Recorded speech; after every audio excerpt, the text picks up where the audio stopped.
Hello and welcome to another episode of Searching for Political Identity. I am genuinely excited for you to hear this conversation because you're going to find out what it means to be an independent in the world of politics. I honestly had no clue. I know what it means to be independent from your parents. I know what it means to be independent from England, but what the hell does it mean to be independent in the world of politics? In other words, what are your principles? You can't tell me that your principles are just to be independent. I mean, what the hell does that mean? Are you a libertarian? Are you independent from the state? No, that's because a libertarian is a libertarian. You're not a Democrat. You're not a Republican. So what the hell are you? I got that answer, and I'm really grateful for that. This is the kind of thing I was looking for when I started this podcast. Terry Crandall, my guest, it already happened, is running for Congress to represent California's 47th district. If you happen to live in or know someone who does live in the 47th district in California, please consider looking at Terry. Take a look at him. I'd be voting for him if I could, just because he made too much sense to me. His campaign slogan is "Make politics sane again." And he certainly sounded sane to me, not only sane, but appealing. Very human guy. I mean, it was a great conversation. He was funny, he was dynamic, he was genuine and informative. His background is in economics, so that's really helpful, especially given that I'm starting to study libertarianism, which is really heavily based, I think, on economic principles. So, very interesting, very cool conversation. Like I said, I'm excited for you to hear it. What else can I say about it? I guess so we talked for 90 minutes, we covered a lot of topics. Not every topic that you might be interested in, but many. And a theme definitely emerged, which is that there is a concept of incentives being built into every government policy, and there are a lot of bad incentives built into current government policy, and he seeks to fix those, correct those. So really interesting. We talked about incentives for about 85 minutes, and then the last 5 minutes we had a fun time guessing who Bobby Kennedy might choose as his running mate. That was a little fun political analysis. And I said, Terry, Bobby should pick you. You're a great fit. But he had some counters to that. And it's not that he wouldn't be interested, but he thinks Bobby needs to pick. I keep saying Bobby like I fucking know him. Needs to pick somebody who's inside the machine and on the right. So that by definition, Terry's out of the running for that. But glad you're here. And yeah, I don't know. Hit me up if you have any questions about this conversation or in general. And I guess the only other thing I want to mention to you is that, so today's Saturday, the 17th. On Tuesday, I'm talking to Dr. Michael Rechtenwald, who's running for president as a libertarian. One of the things I'm noticing about learning about libertarianism is that there's about 7,946 people running for president in that party, which is a good thing. But there's like 4 or 5 really credible, legitimate ones, and Dr. Rechtenwald is one of them. And in fact, I think he's such a talent with the pen. He's such an amazing writer and communicator that I think he might have the best shot of snatching the nomination. I talked to Mike Termott. I talked to Lars Mapstead, both phenomenal, credible, legitimate, strong presidential candidates in that party as well. And you can see, by the way, if you're on X in my highlights tab, that's where I post the episodes. So I'm making my rounds. I'm feeling really good about this podcast. It's going to be a big year, and we'll see what happens, right? We'll see which ideology I end up gravitating to. But without further ado, I'm going to let the conversation with Terry Crandall play. And if you're in the 47th district in California, or you know someone who is, give them a shout out. Spread the word. Thanks for being here, and I will see you guys next week with Dr. Rechtenwald. Take care, y'all. Hey, Terry, Mr. Crandall. Hey, Thanks Brian. for being here. Thanks for having me. Yeah, really appreciate it. So you're an independent. Is that how you would call yourself politically? Yeah, I mean, there's something called American Independent, which is actually a specific party. But no, really? I'm independent with a little I. Like, don't tell me what to do. Right. Yeah. Now, do you like Bobby Kennedy type of guy? Would you affiliate yourself with that kind of presidential candidate? Because he seems to be interested in making things more efficient, or is he too much of a progressive for your liking in some areas? But I feel like there'd be a lot of synergy there between your two campaigns. Yeah, I mean, if you had asked me this 5 years ago, what I thought of Bobby Kennedy, I'd say he's probably too liberal for me, you know? Right. And but the truth is, I met him a couple weeks ago. I've been on some calls with his team and I've been to a couple of his events. And, I don't know. I'm of the mindset that our system is so broken that I don't care if you're left of center, right of center, far left, far right. If you're willing to work with me on the problems that really matter, and that's the institutionalized corruption that we have in our government, then I don't care where you're at. We'll win the argument. If I'm a little more right of him, I'll try and win the argument on the policy when that time comes. But right now, it doesn't matter what we believe. It matters what the corporations that buy us believe. Mhm. So that's really, my opinion. So his focus on regulatory capture and money in politics, I mean, it's super in line with what I want to do. Right. I was going to ask you where the most synergy was. So it's right there, isn't it? So, Yeah, every time I hear him speak, I don't want to believe him. Like I have this natural aversion to thinking our government could do things like that. mhm. But the evidence keeps piling up on the side of the ledger that he's right and that our agencies work for corporations. And as an economist, I study incentives. And when I started digging into money in politics, I saw exactly this. In 2022, $9 billion was donated to campaigns for Congress. And of those $9 billion, almost 20 cents of every dollar came from 303 people. Mm. So 303 people combined donated $1.62 billion. So lobbying. So can you explain to me how lobbying is supposed to work the correct way? Is there a correct way to do lobbying? Because it's part of our Constitution, right? Yeah, Constitution, I don't think so, but it's part of, how Or the politics ability work. to redress for Yes, citizens to redress the government. And right. so that's kind of been Citizens, yeah. mutated in lobbying. Citizens, yes. And look, I think, the late 1700s looks a lot different when it comes to equality now, and who would like to who by society has a right to redress their concerns with the government.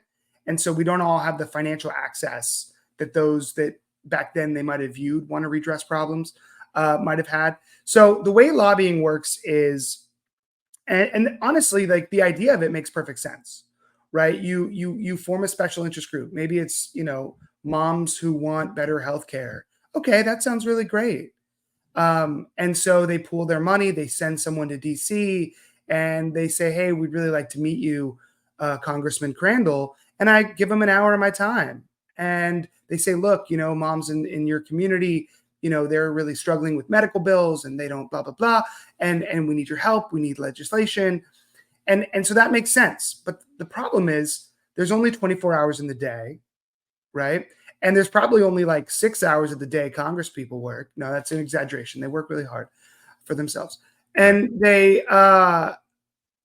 take all these meetings. And there's, the implication that if you do what we want, we will support your campaign financially. Right? Right. So as corporations were allowed to give money after Citizens United, unlimited money, now lobbying has a lot bigger carrot. Right? So when a Monsanto comes in or a Boeing comes in, right, with deep, deep pockets, or Google comes in and tries to lobby you on a bill, it's not the same as moms for, universal pre-K from your constituency, right? Because maybe they can donate $1,000 to your next campaign, where Boeing can create its own super PAC and dump $1 million into it. Mm-hmm. And so lobbying absolutely is part of governance, but it can't be buttressed by the money that's being dangled in front of these politicians or the jobs that's being dangled. So it's turned into an entire industry of corruption. And we've legalized it. It's funny. One of my professors in grad school is a preeminent scholar on corruption. Mm. He wrote a book called Tropical Gangsters, Bob Kleckard. Hey, Bob. And he's brilliant. He consults with governments on corruption, and he and I butted heads quite a bit over the corruption score of America, right? Because we score really well on corruption Mm. relative to countries like Brazil or India, Bangladesh, and so. But I was like, but we just legalized it. Like the way you measure corruption in those countries is it's illegal, but it happens. Here we've just legalized it. And he's like, no, no, no, no, no. And so, I think when you look close enough, that's what we have. And so lobbying, redressing your concerns is super important. In fact, it's why I'm going to be holding office hours as a congressperson, right? So I'm going to take my Professor Lee hat and I'm going to have, office hours. I'll sit in my office. And if you can make it to DC, great. But if you can't, I'll be on Zoom. And it'll just be like when students needed to come to my office, needed help understanding, the marginal elasticity of blah, blah, blah, blah, nerdy stuff here. Right. And so, yeah, I think real access versus paid access, I think will change a lot. So you're saying in your opinion, because you're a little older than me, you've been paying attention a little longer than me. A little bit. No pejorative there. And but you're saying the effect of Citizens United has been clearly negative. Yeah, look, whether or not Citizens United was the right choice, right, from the Supreme Court, because on a principle, because you read the case as I did, in law school, and it's not terribly unreasonable. No. I mean, obviously, a Supreme Court case is going to have sound reasoning to some degree. Right. No, money is speech. Money is speech. Right. To grant citizenship essentially to corporations, I think we could quibble over, but there was a secondary case that was adjudicated at the same time as Citizens United, and I always forget who it was versus the name of it. Sure. But it was talking about campaign limits for corporations. Right. And so I don't see how under Citizens United that if individuals can have capped donations to a politician, why can't corporations face that same cap? Right. So in my election, someone can give me $3,300 in the primary and $3,300 in the general election. So $6,600 per election cycle. So if we cap corporations at donating to Terry Crandall, even though I don't take corporate PAC money. Corporations are not allowed to donate to me directly. But what if they were? Right? What if we changed the FEC rules and we said corporations can donate directly to candidates, but they're capped at the same maximum as individuals, which makes sense, right? If an individual's capped, then a corporation should be capped. And so that's what I would propose. We'd run that through the courts. We'd get it up to the Supremes and we'd see what happens. Right. Yeah, there's no doubt that several of the things you want to do would require the Supreme Court getting involved and reviewing some of its recent decisions. But you want to shake up the system. That's what you want to do. And that's why we started with the Bobby Kennedy perspective. So speaking of shaking up the system, let's go right into housing. I know this is one of the top issues that you said your constituents are concerned about, and it certainly is being talked about all the time. Gen Z can't afford anything. We can't afford it. Housing. So not in California. Enjoy South Dakota. Enjoy South Dakota. Brian. Yeah. Well, we might have to move and deal with the realities. That's definitely it. But what is your thoughts on the problem with housing? Why are we in this situation? What do we got to do? Okay. So can I be an economist or do you want me to be a politician? Okay. Please be a politician. Economist. Anything but a politician. So let me, take some caffeine if you're watching right now. If I get boring for a second. So the truth is, obviously, every good economist says it depends to every question, right? Yeah. My favorite quote about economists is from Truman. Yep, the one hand. The one hand. Bring me a one-handed economist. Yeah. And so, but we can definitively say there are multiple causes to the housing prices. Now, we're both in Southern California, and so our market's a little different than other places, right? We live in probably the greatest place on the planet to live, right? When it comes to liberty, weather, economic prosperity, and safety, right? Like you put all those things together, there are more beautiful places to live. There are safer places to live. There are, there might be better weather, but not all together in one place, right?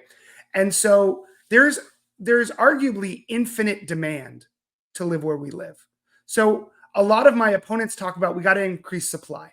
We got to increase supply. We got to increase supply. And they're not wrong, right? But we're running out of space, right? It's not like there's a bunch of open space where you are or where I am to build a bunch of And I high work for rise. a real estate developer, by the way. So Right. we'd be all for that. Great. Let us build more. Super. Exactly. Good for me. Exactly. And, they talk about high density, and we need more high density, but we also need the infrastructure to accommodate high density, right? Like if you want to build hundreds of thousands of units in a spread out area without good public transit, that's not going to work with the existing roads we have, right? And so the supply problem is real, but it's not what's driving the price problem, because actually the population of California is going down, right?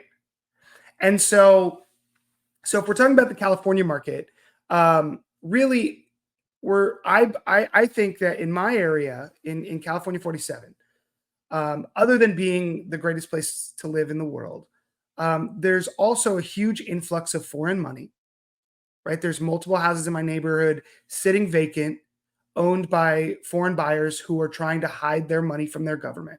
They're worried that money's going to get taken from them, and they're okay taking zero, revenue on it and accruing real estate gains, and parking their money. And so we have to really examine foreign buyers. How many houses can a foreign buyer hold? In other parts of the country, like Florida, Nevada, some of these growing markets, corporations are buying up homes, right? These huge investment banks are buying up homes, and that's artificial demand, right? And if you look at Airbnb, in Palm Springs, I don't know if you're familiar with what's going on in the Palm Springs housing market, but it's crashing. No, I didn't know that. And so it's crashing because everybody bought a second home in Palm Springs to put on Airbnb. And about, I don't know, a few months ago, Palm Springs said, no, we're not doing Airbnbs anymore. And so artificially, the price of homes in Palm Springs was driven up by investors. And now the residents couldn't afford it, but now those investors are all upside down. So are they going to sell those homes? Right? They can't rent it, so there's a huge economic impact locally there. And now you're getting less tourism, which is the primary income of Palm Springs. Right? And so, there's these little micro things that are happening, whether it's the investment banks or foreign money, right, that it's affecting demand. But really the main problem, as I see it, is the manipulation of the dollar, unfortunately. And whether it was by the Federal Reserve or the U.S. The copious amounts of borrowing that has taken place, we've really weakened, the value of the dollar here at home. Right, the dollar's strong abroad, but we've really weakened the dollar through inflation. And if you look at so for me, everybody talks about these real estate related things, and they don't see the real problem. The real problem is, in areas where housing's really expensive, look at wages relative to prices. They did not move together. That's the problem. Right? So how do you fix that? The left, the progressive, in this search for political identity, a leftist would say, okay, we got to use the central government, and raise those wages. Easy. Yeah. Karen Bass, a Senate candidate, suggested in California a $50 minimum wage. So what's your response to that? Well, the amount of social safety net you would need to fund all the people who got laid off, who are currently making $30 an hour, who can be replaced by ChatGPT or a burger flipping robot, right? Like $50 an hour, again, it's a completely irrational number. You're going to exacerbate any problems with that number, you're saying. Correct. It's not a real proposal. And again, she's low in the polls, so she's, and I don't think economics is her strength. Maybe she's a great leader for her community, but when you do the math on $50, it doesn't make sense. And so, I tell this story to my students. When I was young, I was working at a fast casual restaurant, and I I was making $4.25 an hour minimum wage. Sure. So you can age me there. Somebody called me a boomer on Instagram the other day. I was really offended. Wow. You should be. Yeah. I'm barely Gen X, but anyway, that's about me. So I'm working $4.25 an hour, and California raised the minimum wage to $4.88 an hour, and I was stoked. But the fast casual restaurant we had used real plates, real forks, real chopsticks, and real soup bowls, and we had a busboy and dishwasher. As soon as they raised the minimum wage, they fired the dishwasher, and we went to plastic plates. Right? We substituted from labor to capital. And that's what's happening right now, right? There's fast food chains that have 0 employees now. There's a location that's all robot run. If you walk into McDonald's, you can order on an app, you can order on a kiosk. Cashiers will be gone. A good friend of mine, he runs all the coffee carts on all the junior colleges in the area. I think he's down to 2 colleges now. Between COVID and the minimum wage increases, you can't charge $8 for a latte at a junior college, right? There's a price ceiling that the market will take. Yeah. But every time the minimum wage goes up, he has to raise everybody's wage, even his managers, right? And so now he's down to a skeleton crew and he can't staff. He can't afford it. And so what people don't understand about raising the minimum wage crazy high, and nationally, that's a crazy idea. It's got to be based on your zip code if you have a minimum wage.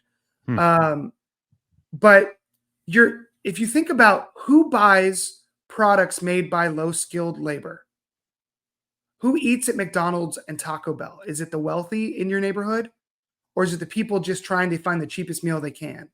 And so when you raise the price of labor, you raise the price of, a Taco Supreme. Right. And so the net effects, I think, are deleterious to the low-income population of drastically increasing the minimum wage.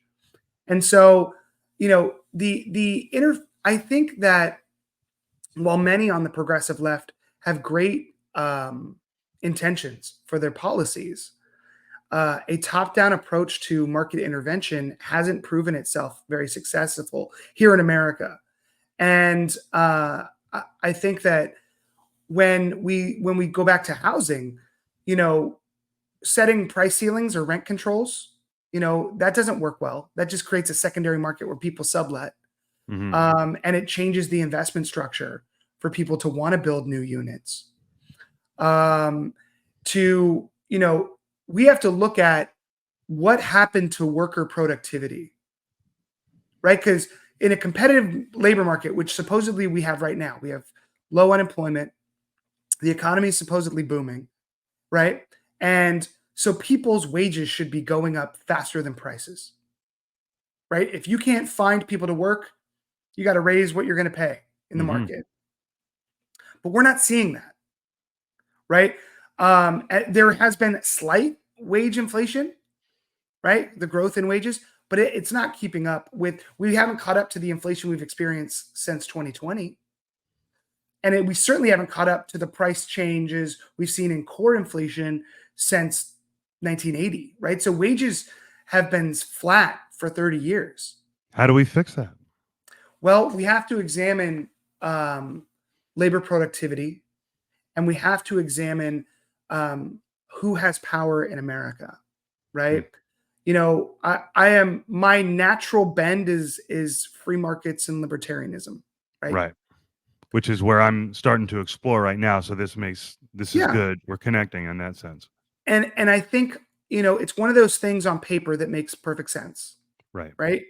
If you're into, John Locke and the social contract, it feeds your soul.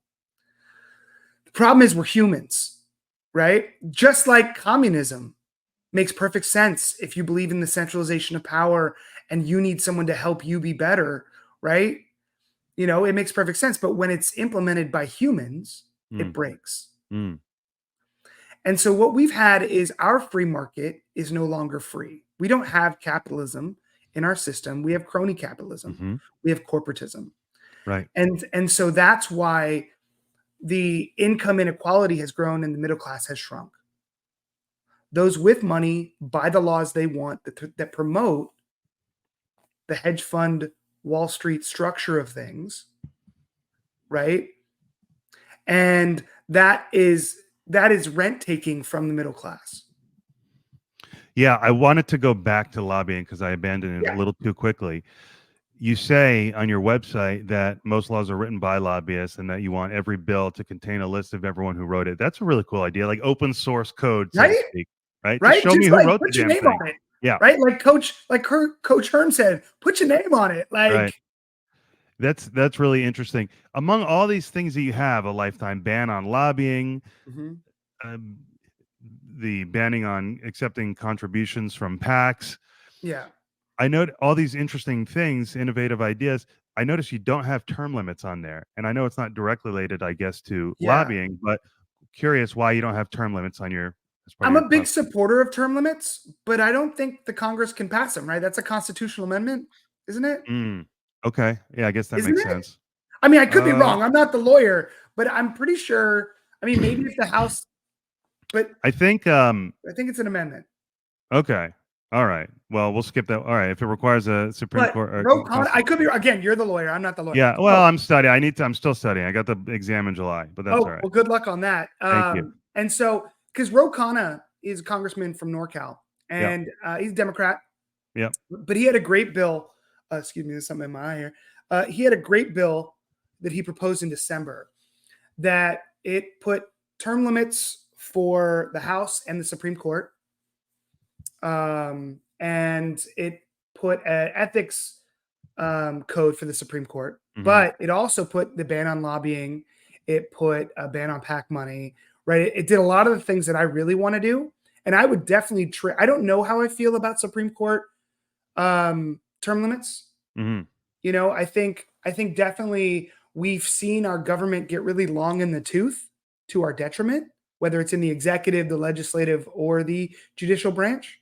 You know, but I don't think time in office is. I don't know. I don't know what the right solution is there, but I would trade that, right? Like I'm all about compromising because I'm not going to get 100% of what I want. Yeah. And so I would give term limits. I definitely am for congressional term limits. I don't know what the right number is, and I don't know if your time in the House should overlap with your time in the Senate. I think there's some debate we could have over that. Um, and but but I would definitely I'm a big supporter of Ro Khanna's bill, and Mm, so I support term limits. I just didn't think it was something I could do legislatively. right. But if it No, that's is, cool.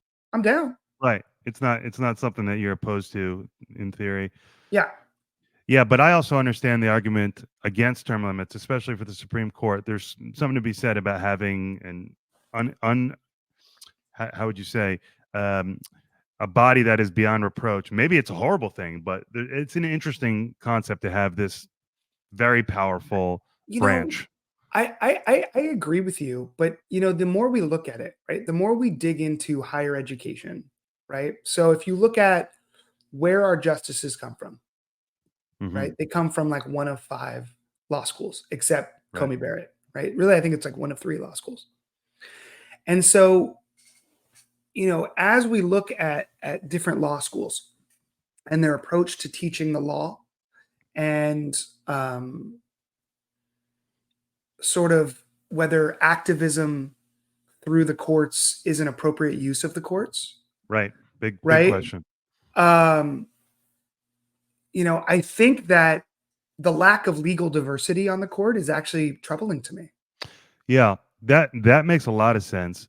But if the idea is that activism on the court is not a good thing, if you Mhm, believe that, then you could say, okay, then it's good that this institution is there to gatekeep, so to speak.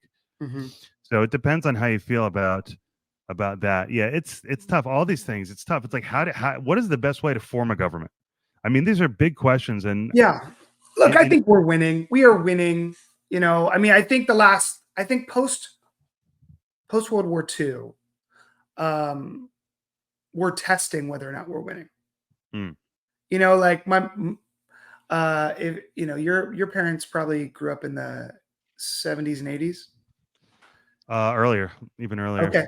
Okay. Oh, you grew So up, came of age, sure, yeah, yeah, yeah, yeah. So my mom was born in the late 40s, and right, yeah, and so she came mhm, of age in the 60s sure, and 50s and 60s, and so she's always telling me how much better her generation was than mine, how much better life was, and mhm, how much safer things were, how much better her right, music is. yes, I yeah, mean, if you listen to mumble rap, she's kind of winning right. that argument. But the safety thing I hear a lot too.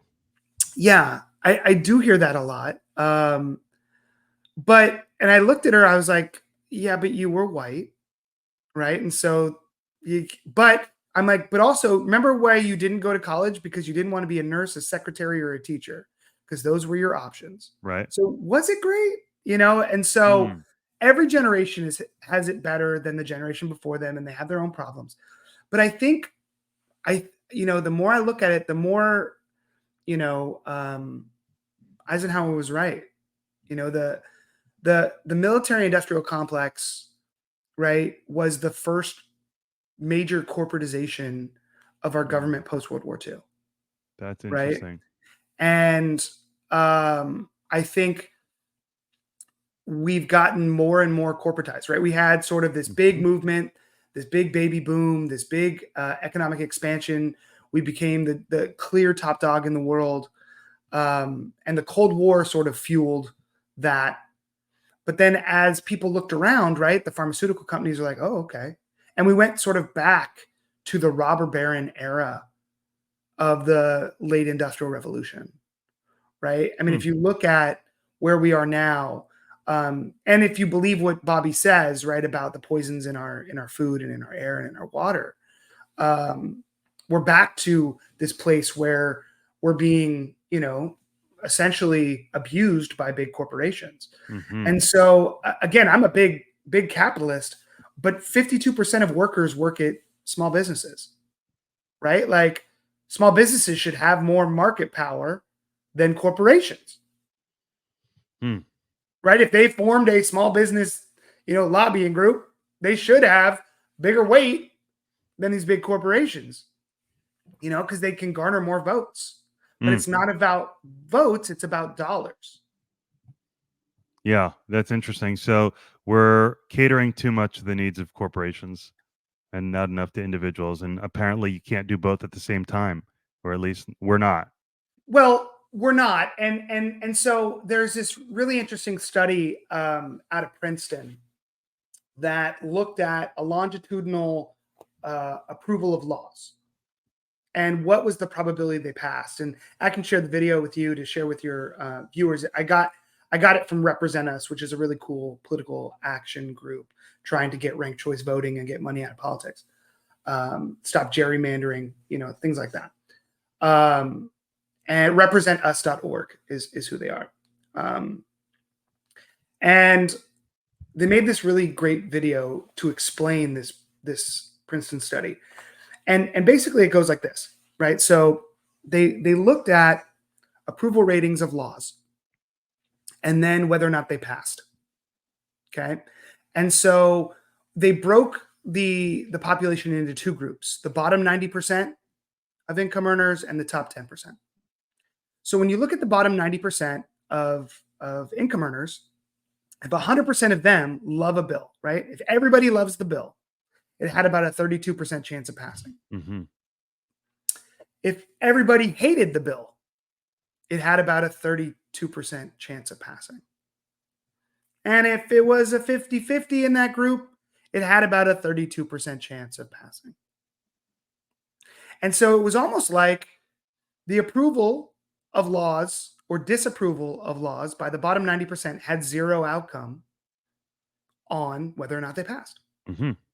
And then when you start looking around, like you have, and you're starting waking up, Brian, like, wait, Right. this Yes. doesn't feel right. Well, the data supports how you're feeling. Right. And so then they took the top 10%. And when everybody in the top 10% loved a bill, it passed 70% of the time. Hmm.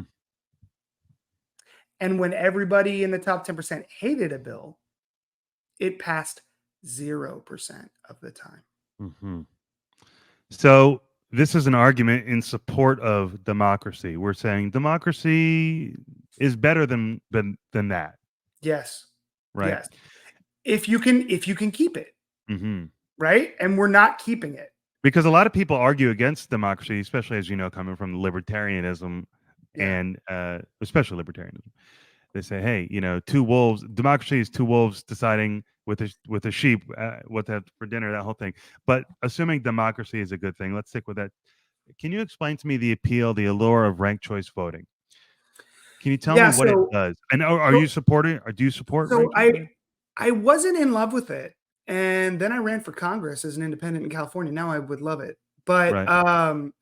that's kind of selfish. But no, I was sort of awoken, to ranked choice voting, at a group at an event last summer or, from Represent Us, the American Democracy Summit, which you should go to. It's awesome. They do it every year. This one was in LA. I don't know where it'll be next year. But it actually is why I'm running for Congress. I met a group called the Good Party that has an AI campaign manager, and so like there's all this stuff I don't know about running campaigns, and I was like, well, if that barrier's down, because I can't spend 10 grand a month on a consultant, right? And so um, I'm going to do it. So it Hmm. was, so this was a really big conference for me. It might change the future of democracy if I win, right? And so, um, but there were a lot of proponents of ranked choice voting, and so let me tell you what they said. And now that I look at how hard it is to get on the ballot for, say, Bobby Kennedy, Hmm. I'm a big proponent of it. So, for those of your watchers, viewers, listeners that don't know, ranked choice voting is basically you make a list of your preferences, who you like the most to win, and then if they're not in the top group, they're dropped out, and then they take your second choice.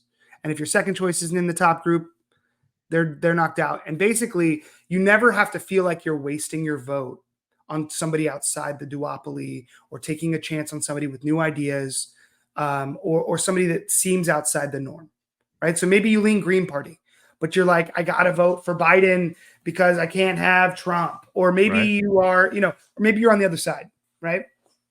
And you're conservative, but you don't like Trump, and But you but you like don't Trump more than Biden. but you like him more than Biden, so you're like, oh, I gotta vote for Trump. I gotta vote for the lesser of two evils. Ranked choice voting is one way to combat that. So I'm a big fan of it. So the way my primary works, it's a jungle primary. So most independent candidates can get on a November ballot throughout the country, no problem. Now some need a bunch of signatures, right? Like in Colorado, I think Morgan Law needs 40,000 signatures. She's got to gather 40,000 signatures in like 2 or 3 weeks during a certain window. So it's clearly designed to keep independents off. So at first, the jungle primary looked great. Everybody runs top Hmm. two ballot. The problem is it should be like top four, right? Because top two, you're invariably guaranteed the millions of dollars from the party is going to get dumped in to secure their one of two spots, which is what's happened in my race. So um, my district is 1/3 Republican, 1/3 Democrat, and 1/3 no party preference, right? But the turnout in the primaries is usually about, a fervent third of Republicans and a fervent third of Democrats, and like 10% of no party preference. Primaries cater to the extremes of the two parties, Hmm. right? We often see candidates race to the edge and then come back to the middle in the general election, Sure. right? The whole flip flopper argument. And so, ranked choice voting helps. If we had ranked choice voting, then a bunch of center right Republicans and center left Republicans could vote for me or one of the two other independents in this race without fearing they're putting a Democrat on the November ballot, Hmm. right? Because if the independents don't get any love, if we're not in the top two, then boom, okay, it'd be one of my Republican opponents. Same for the Democrats, right? The two Democrats in my race are fiercely fighting each other. And maybe that turns off a bunch of them, but they realize, well, I don't want the Republican candidates to be the only two on the ballot. And so they say, look, I can't vote for the independent who's making a lot of sense, so I got to vote for these Democrats. But if they had ranked choice voting, they could put one of us at the top, but still not risk losing, that, right? If we don't have any traction, okay, we don't have any traction. Next time we'll try again. And so it's a much fair is the wrong word. Hmm. It's much more egalitarian in Hmm. the sense that your party doesn't matter. So right now, um, in my race, I've raised tens of thousands of dollars. My Good for opponents have you. raised millions of dollars, right? So if you combine the direct donations to my opponents, the top four, it's about 5 million bucks. The reporting is about to come out, so it'll be a lot more than that. That was months ago. And a group called Emily's List and APAC just dumped Emily's List just dumped $1 million in support of one of my opponents, and then APAC dumped it. I don't think it was disclosed, but quite a bit of money. So I'm up against, right, a couple tens of thousands of dollars doesn't buy TV ads, Right. right? So It'll I'm get out. you on searching for political identity, but not much else. That's right. That's right. And I appreciate it very much. God bless you. And Um, likewise. and so I think that, um, you know, if we can activate the truth is, I mean, this is real deal. It's why I'm running now. I wasn't my kids are 9. I wasn't gonna run. I didn't want to Your split our twins. household. Twins, that's right. And I don't want to split up my household between 2 cities. I don't want to relocate them to Virginia. They have the best schools on the planet in the safest medium-sized city in America, right? Like Mhm. we've won parenting. Like this Yeah. is Right. I'm home with the kids Right. when I can be. I work from home, hence the office, right? Like, Right. but this has to happen, right? And it has to happen now because what they're saying is in the next house, it's probably going to be a 5-vote margin right or a 5-vote margin left.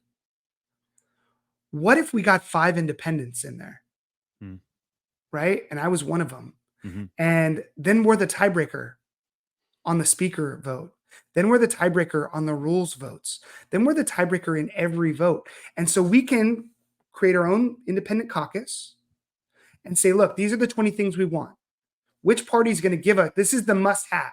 Mhm. Which party is going to give us these 3 must haves? So, lobbying reform, money reform, whatever that is that we all can agree to.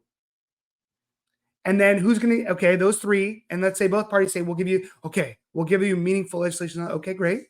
Now, what about these 20 compromises that you'll hate and they'll hate, but it'll fix the problems we have? How many of these will you give us? And then we have leverage. Yeah, that's exciting. It's an exciting thought. So I have to run now because my district's 1/3 independent, and this is the most independent leaning election in my lifetime. Yeah, interesting. It makes sense. Well, I'm rooting for you. That's Appreciate it. yeah, Quick, yeah. fire home up here, Brian. You still have Huh? time to register. I know, I know. All right, right after we're done. So let's get into government spending a little bit because you are an Okay. economist. Yes. Is zero-based budgeting the most important buzzword phrase in your platform around government spending? Look, you know, um, I think it's a really important buzzword. It's how businesses run. Good businesses, sound businesses run. Um, the government should have no guaranteed money in any program other than entitlements, right? And every program should have to prove the case for every dollar of Americans' money that they want to use that year. Hmm. And that's not how a lot of our government works. It's cost plus, or it's if you did a lot of the budget programs, right? If you don't use all the money, you lose it, and so they're incentivized to buy new desks every year, Right. right? And so, um, Mm. you know, one of the arguments against a strong central government is there's no competition, right? And there is no competition if you're in America, right? Like, are Americans fleeing America? No, we're not. There's billions of people fleeing their countries if they could, right, to come to America and other Mhm. democracies. Mhm. But there's no substitute, right? We're not. None of us are moving to Canada or Mexico or Ireland, Mm. right? Um, and certainly not any despotic regimes, right? And so there's no competition, right? The American government has monopoly over this amazing place. And so they're not incentivized to innovate. They're not incentivized to cut costs. They're not, because politicians, right? They're in office for a few years. and the bill comes many years later, Mm-hmm. right? And so they're incentivized to sell, give, and never have to hold the bag for it. Mm-hmm. And so, there's this website, usdebtclock.org. If you want to have an overwhelming feel of dread, I Brian, was going to say, it sounds like a heart attack waiting to happen. go to usdebtclock.org. I do it in all my economics classes, right? Every semester. We spend almost an entire lecture there.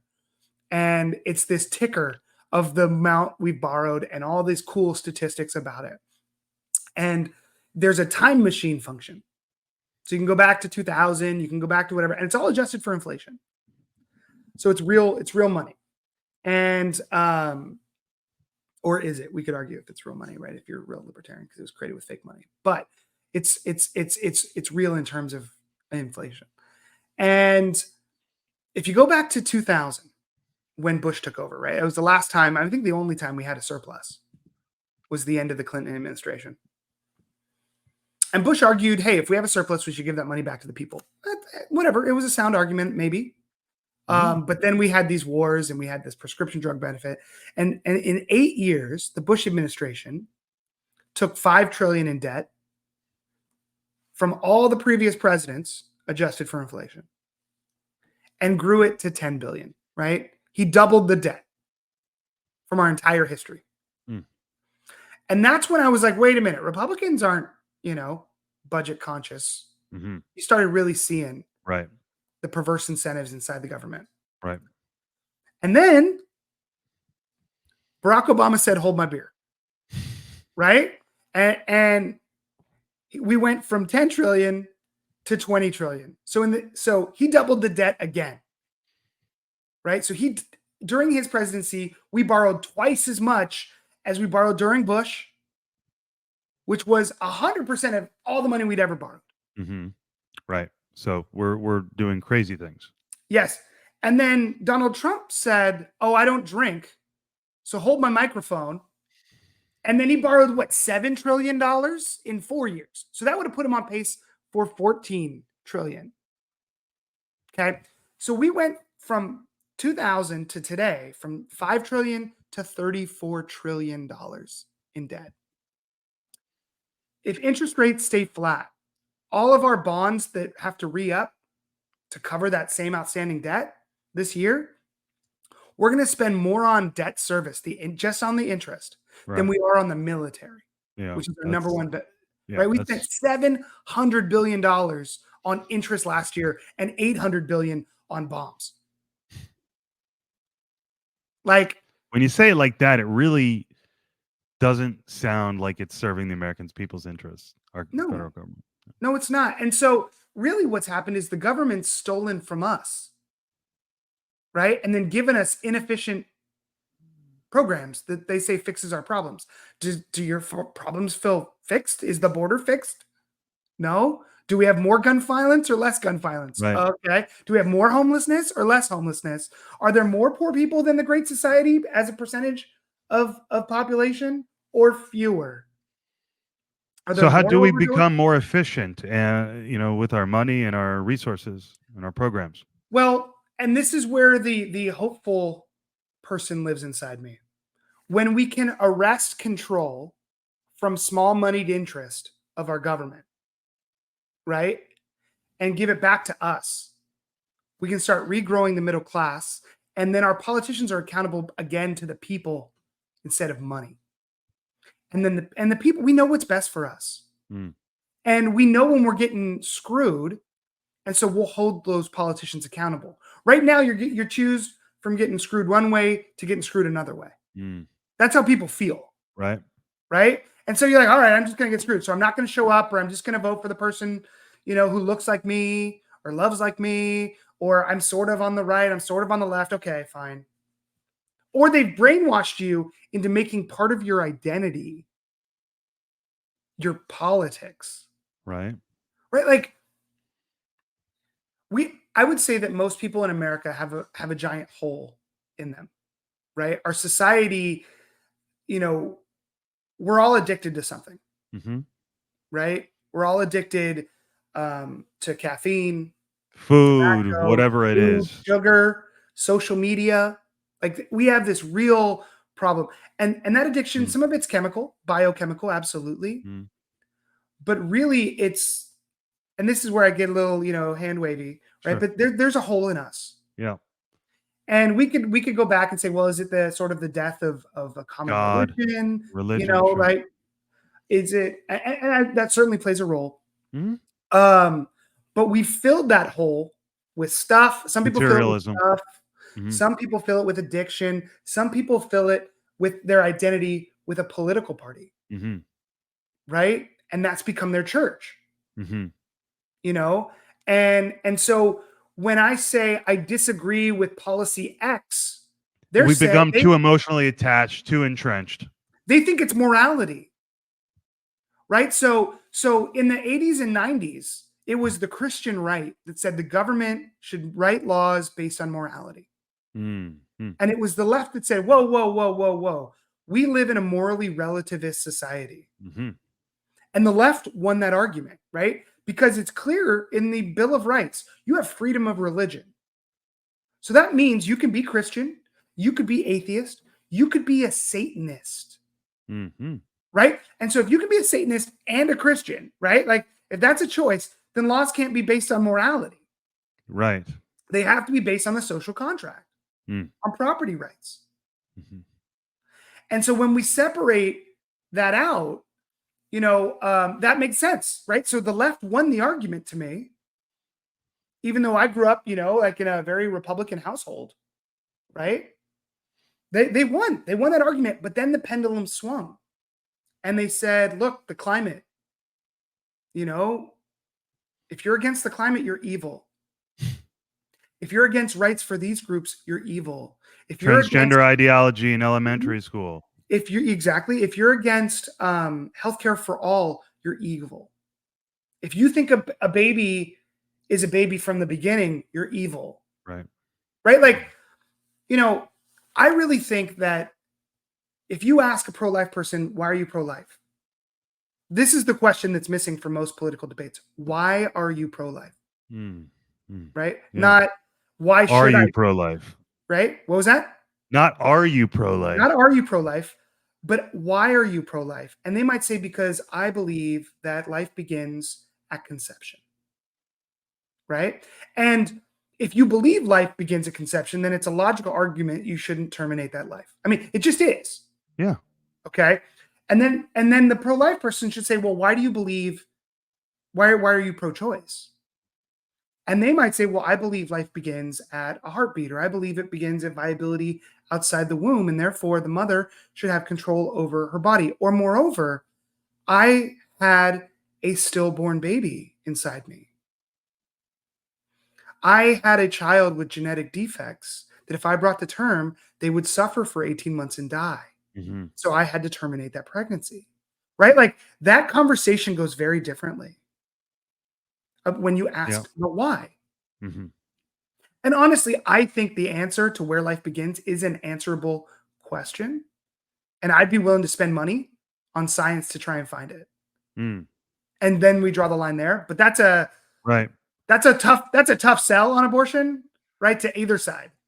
Yeah, And abortion is a tough one, especially within libertarianism. Libertarianism is so interesting, real quick, just because it is such a focus on property rights, yep. and it wants to shape all these rules of society around individuals' Mhm. property rights. And I think you would say, as an economist, that you've said this on your website, people do things based on their own self-interest, Yes. and so we need to accept that reality.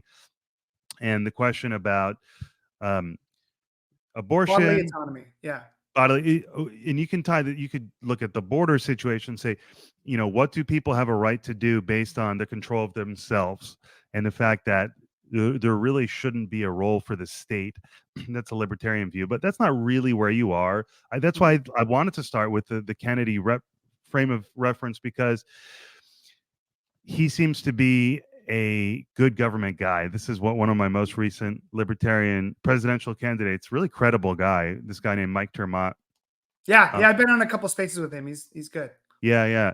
He said no. RFK is no libertarian, and that's for damn sure. And I don't think you are either. Mm-mm. I think you want to make things more effective. You want the government to work well.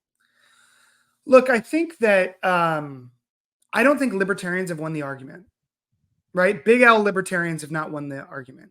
I am little L libertarian. I am for Hmm. individual liberties and the least amount of government Hmm. that'll make our society work the best.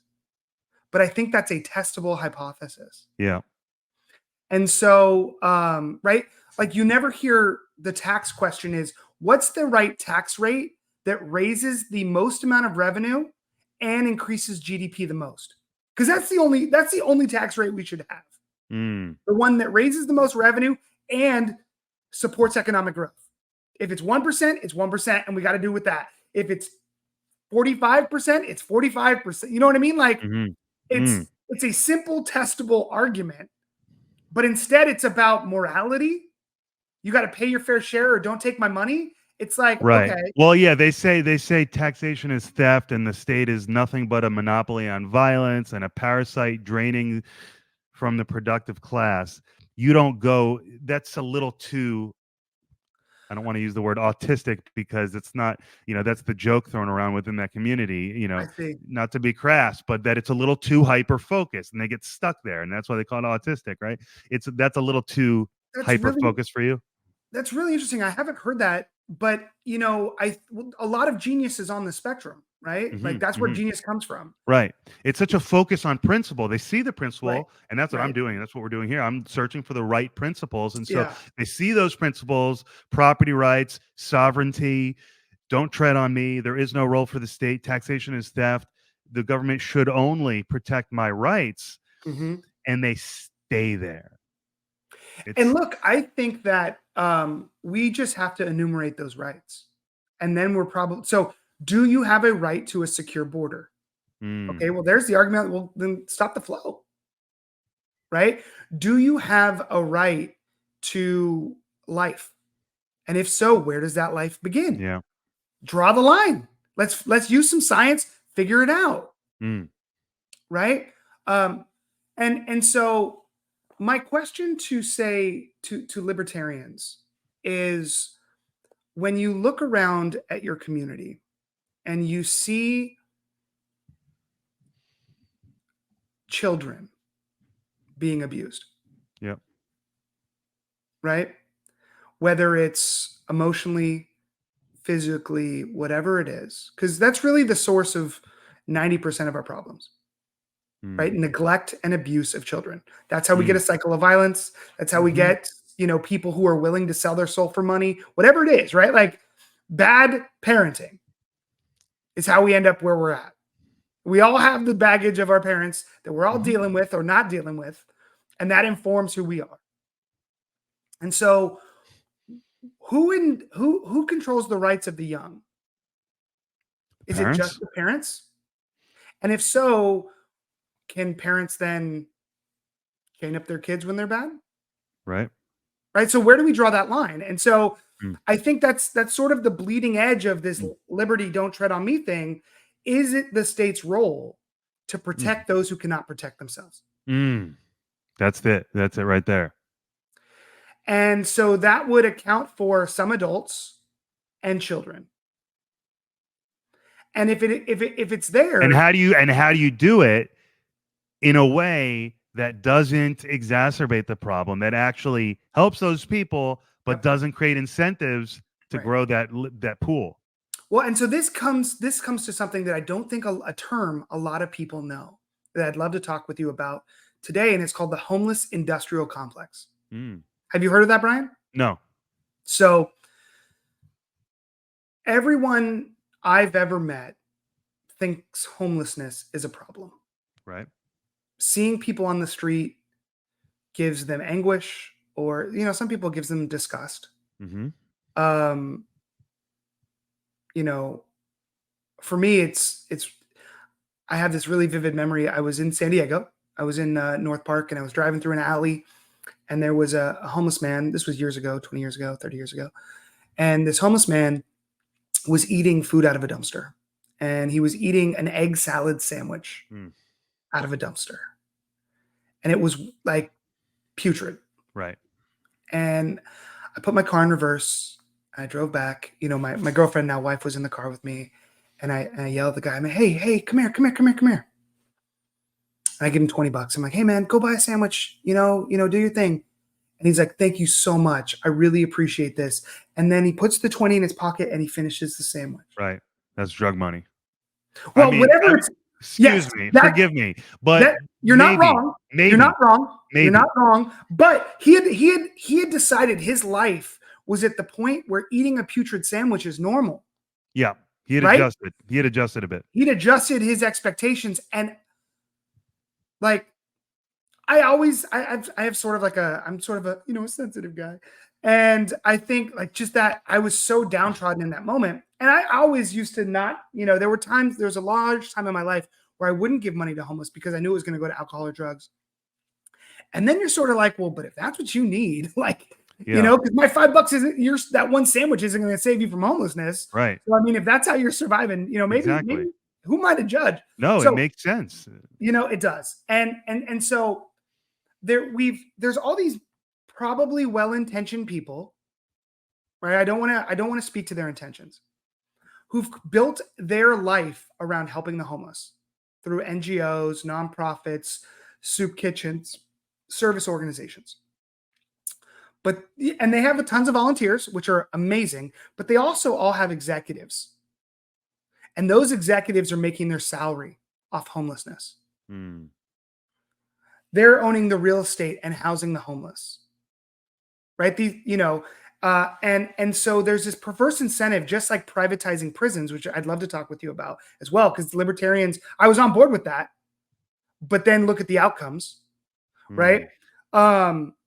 So there's this whole network that's absorbing billions of dollars to fix homelessness, and homelessness is getting worse. So their approach is wrong. Whatever they're doing is wrong, and it's actually become rent-seeking off the state, off the goodwill of all of us, and homelessness is getting worse. They're not solving this problem. In Washington State, they did this whole program to get people unhoused housed. It cost $100,000 to get a homeless person off the street for a year. If you rented a place, you could rent it for $3,000 a month. So for just renting an apartment for 3 homeless people, right, and paying the rent for a year was more effective than their program. Mm. But what's worse is to get somebody off the street permanently in their program, it cost $1 million. You could buy someone a house and fully fund the rest of their life. They'd never need to work again in South Dakota, right? You could buy them a 3-bedroom house for $80,000 and give them $920,000 in an annuity that pays them $40,000 a year for their food. So is your argument here for less bureaucracy but more drastic, effective measures? My argument is that human nature has taken over, and grift is ruining people's life, just like in our government, right? Right. And so the incentives are all mucked up, right? And so let's go back to the private prison example, because I think it's really clear. Yeah. So I was for the privatization of prisons. Let's get efficiency back into these government systems, right? So the problem is, if you pay a prison like a hotel, right, per unit, occupancy rate, what's the goal of a hotel? To be at 100% occupancy every night of the week. Right. Okay. So that's what they did. And they did way worse things. And the recidivism rate went up. The people who got in trouble in prison went up, so they had to stay in longer. They started outsourcing to jails, and the housing conditions were really bad. And people are like, see, the profit motive's evil, right? People on the left, see, the profit motive's evil. It hurts people. We don't want profit in government. And my reaction was, wow, this is really bad, right? They're putting people away for using weed for life in Louisiana because judges are paid off, allegedly, right? And it's possible, right? Greed corrupts human nature. Okay. So that would be a good example of systemic racism. If I want to give a brownie point to the woke crowd, say, hey, if this is falling disproportionately on black people, this incentive to put people in prison for bullshit reasons, if it happens to be falling on this community more than that community, that is systemic. Yes. Now, I think you can draw the line by race, but you could also draw the line by class and capture 80-90% of the same populations, right? Yeah, Right, yeah. by income, not by, you And know I what I would mean? certainly, I'm much prefer to categorize by class myself. But it's hard not to see the patterns around race Yeah, and say that it's and if we can not that. see it, I think Mhm. that is a really meaningful connection to make to the other side, or I'm saying the other side, speaking for myself, the woke crowd, Mhm. because they don't want to. They say, hey, the idea that we're living in a colorblind society is actually locking in all these injustices. So we should be able to see it. But I like how you are describing this about how you can capture the vast majority of that by looking at it through class. Yeah, I mean, income is strongly correlated with these outcomes as much as race, right? And that's a problem. That means there's areas of our country that are predominantly race X or race Y, where they're trapped in these income situations, and we have to examine why, Mm-hmm. right? And that could be that very well part of that is racism, and part of it is other things, right? Yeah. And so we have to address all of those things, not just one. So the anti woke and the woke, they're they're gathering power, right? Look at BLM. It's the same thing. It's a rent extraction. They didn't solve any real problems, right? And the people who say ignore that aren't solving any real problems. And it's fundraise for us, you know? And so, But I cut you off. You were telling me about yeah, the corrupt judges in Louisiana. yeah. So, and we can come back to criminal justice reform if we have time, because I think there's a really unique moment in this election. So, privatizing prisons just led to more prison terms, more nights in jail by Mm-hmm. criminals. Mm-hmm. And that's because we paid for the wrong thing. We paid to house criminals. Mm-hmm. If we had built in incentive pay into the contracts with private prisons based on recidivism, so that is a Mm-hmm. criminal committing another crime, right? If we had said, look, let's say we pay you 50 grand a year for every criminal you house, and when they get out, we pay you $1,000 a month for every month they don't come back. And we'll do Brilliant. that for 10 years. Like retraining, right? Like the amount of You're shifting plumbers. you're changing the business model. 100%. So how is it? So I think the woke crowd will be like, well, see, it's pretty obvious what you do. Why wasn't it written that way? Okay, maybe that's the argument.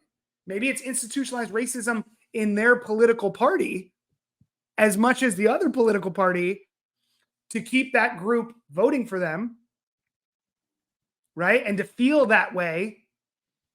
Mm. But for me, it's clear as day, right? So homeless funding should be tied to a decrease in homelessness. Mm-hmm. And we need, and look, homelessness is caused by three factors. Okay. Addiction, economics, and mental health.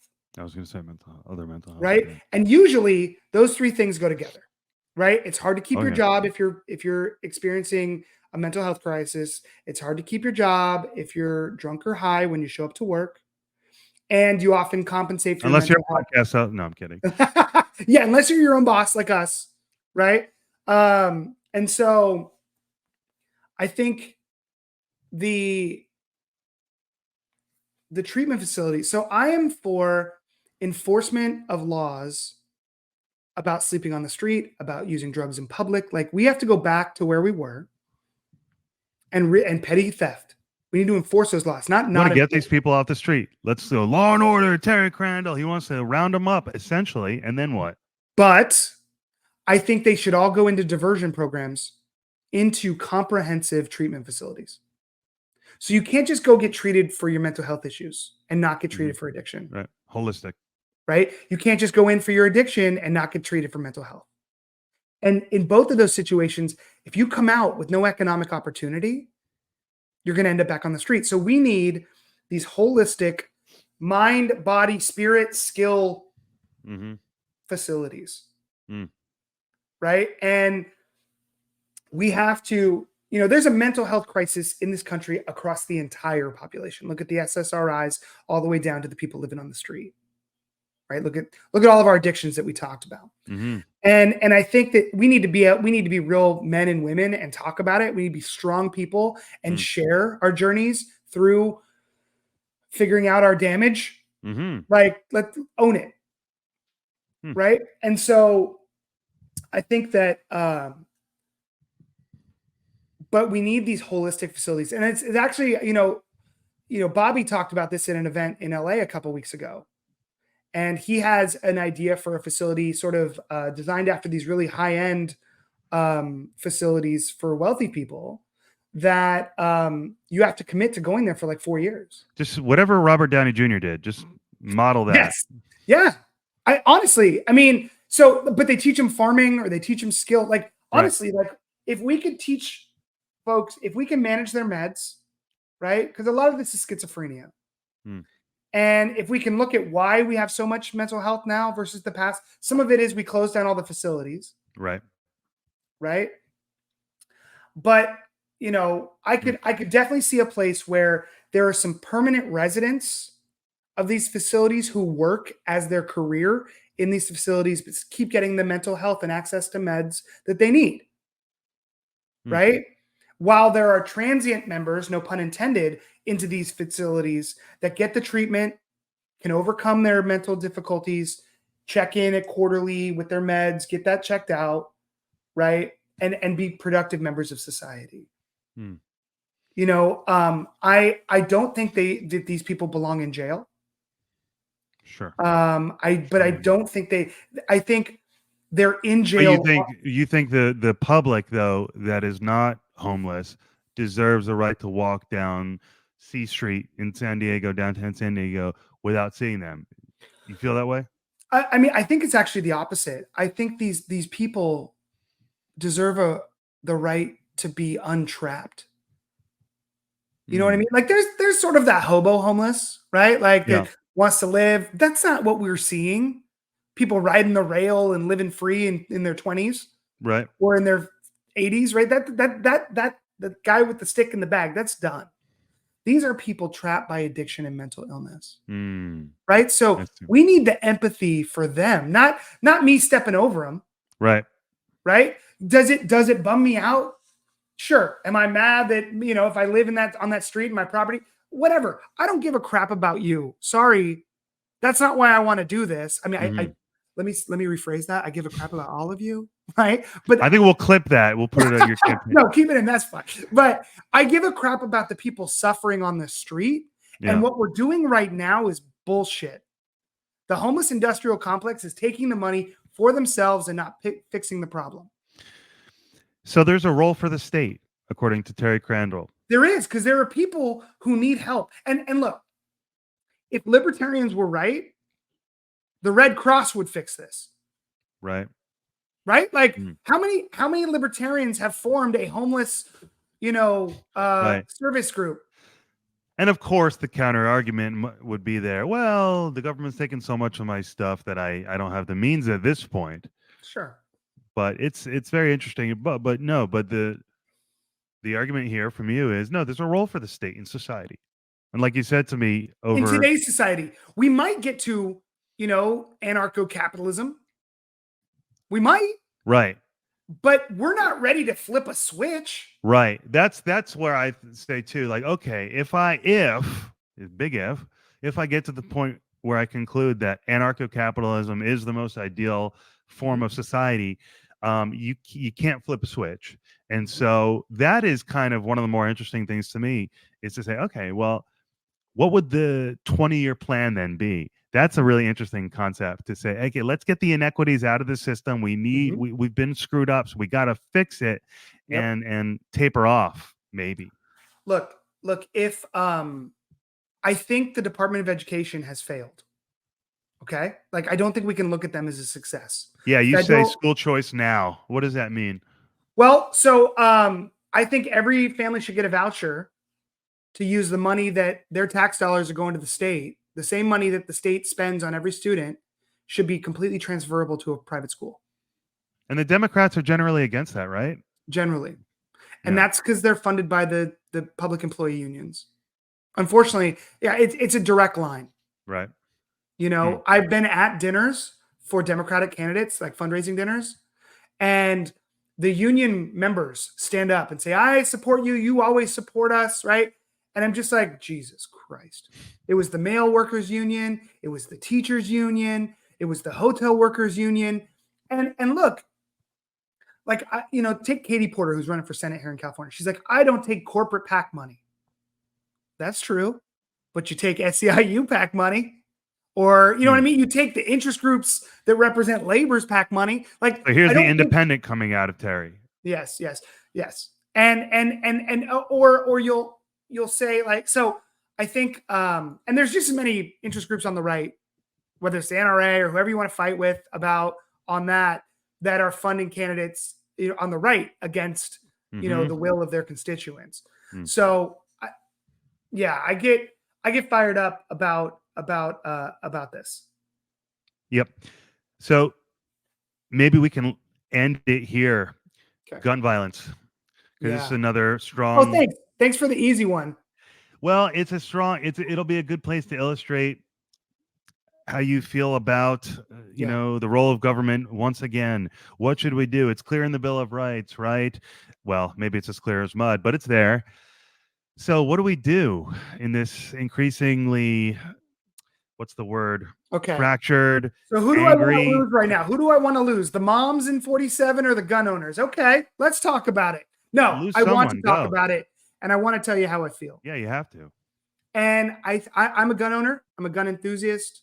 I'm a responsible gun owner. My guns are not loaded. They're in a safe. They're where my children cannot get them. My children have been taught if you see a gun, you don't touch a gun unless I'm with you and we're using it together and I'm teaching you. Right?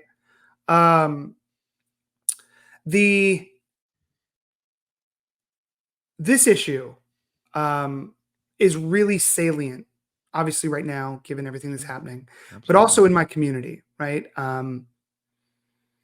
Almost every mom I talk to on the right, on the left, in the middle, I ask everybody, what's your most important issue? And almost every mom I've talked to is like, you're going to get guns out of schools, right?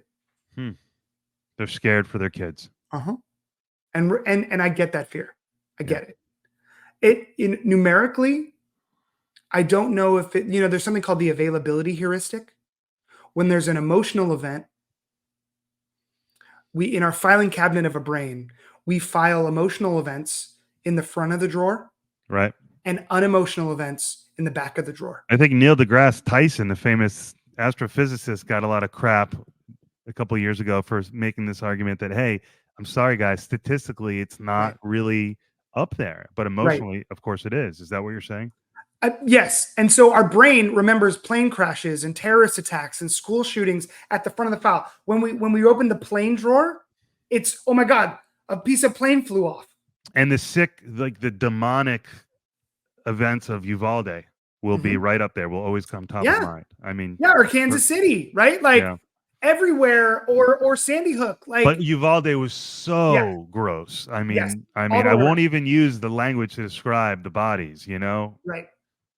Yeah. And honestly, like, I make it a point not to learn any shooter's name. Right.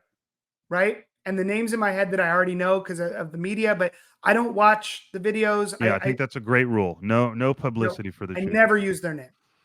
And so it's a sober analysis. The first part of your answer here is a sober analysis. Say it happens. Go on. But one death is too many, and I understand that if it's preventable. Mm-hmm. And so what I propose is again a compromise on this issue. I think our leaders, there are real doable things that could lower the number of gun deaths in America that aren't done because of money. Right? The left doesn't want to fix it because they fundraise a crap off this. Mm-hmm. Okay, just like they never passed national abortion protections because they raised so much money off the fear that Roe's going to get overturned, and then it gets overturned. Like, oh no! And this goes back to what you have in your website, which is that the parties don't want to fix problems. They're not incentivized to fix problems. Go Yeah, on. every child's death is a fundraising email for a Democrat. Right. Check your email. Check your email. When there's a school, you'll get a fundraising email. Okay. So, and that could be a legitimate concern, or it could be my cynical view. Sure. So there are real solutions, right? Like I actually applaud the court case that found the mother of the shooter guilty recently, who gave a mentally ill child a gun for his birthday. Right. Right. So I am for liability. If you give someone a weapon who's mentally ill and you knew they were mentally ill, that's negligence. Hello. That's you are on the hook. You're an accomplice. Okay. So I'm for that. And I think that's legitimate. I think having a lot of people are worried about a national registry of guns, right? Because then they know who to come take it from. I'm not so much against it. I'm very skeptical of government, but I bet we could make it a, like the AMA, where it's a public-private organization that registers the guns, right? Where it's not, or the Federal Reserve, right? Where maybe the government doesn't have complete access or something like that. I think you should have to prove that you're proficient with your weapon before you take it home. From a safety perspective, I think if you don't store your weapon safe, and I got some flack on this on socials, but if you don't store your weapon safely and something happens, it's your fault. Yeah, right? I Like agree. That's just negligence. it's just negligence. And so, you keep your shotgun on top of the TV shelf and you tell the kids, don't touch it. Well, first off, don't touch it means touch it sure. when you're not home. And so, and look, again, this is a highly emotional issue. And so my answers are mathematical, which aren't attractive. It's not To attractive. those moms. Those moms are like, Terry. But I remember sitting across the couch from them and saying, look, I don't think, first off, I don't think there is what you call as an assault weapon. There's no such thing as an assault weapon. And the rifles you're talking about are protected. The way the Supreme Court sits today, you're not going to get what you want the way you want it. So you have to find people like me who are willing to actually do the work and find compromise, fight the lobbying groups from the parties to the NRA to get meaningful reform that at least reduces the death. Right? And so we reduce the death through liability laws, through transfer of ownership laws, through training laws, by enforcing the laws we already have. There's plenty of jurisdictions who don't even enforce the laws we already have. And look, there are plenty of instances where people with guns stop people with guns, right? The good guy with the gun argument isn't 100% sound, but it also isn't 100% wrong. Sure. And so if we were to harden some of these targets,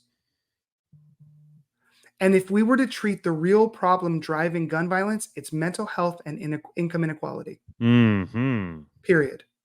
All of these problems, if you notice, there's a theme to every single problem we've talked about tonight or today or whatever. It's in the morning. I'm tired. And so it's mental health, right? It's treating, it's addressing what's really missing in society. So that's the libertarian. That's a good thing. If we treat the source, then you don't need government anything. Right. And so that would be, so I like that. I like how you keep that at the top of your list there of treat the human being, treat the individual.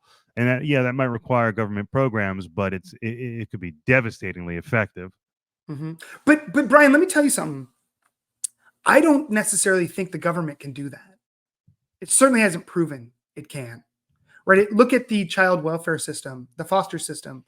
Many members of my campaign have told me the horrors of growing up in the foster system because they have the sexual abuse, the emotional abuse, the physical abuse, the being swapped through. I mean, it is so broken. And it's why it's pretty hard. If you're pro-life, you can't be pro-life with the current adoption system like that. It's so broken. It's really, I think it's really hard when you look at the practical outcomes of that. And so there is a tremendously important, we as individuals do have a huge responsibility to fix ourselves. Yeah. And fix and each our other. Neighbors. Yes. And neighbors. And so what I think has happened is I think there's two deleterious effects of outsourcing help to the government, right? So I'm not saying there's a huge role of government for a social safety net, because I think as we've done that, the part of our brain that would have made a casserole for Susan when her husband dies, Mhm. Mhm. right? Or would have taken in the family next door when their house burns down, right? Though that part of our community that we had 50 years ago, that my mom always talked about living with her doors unlocked, Right.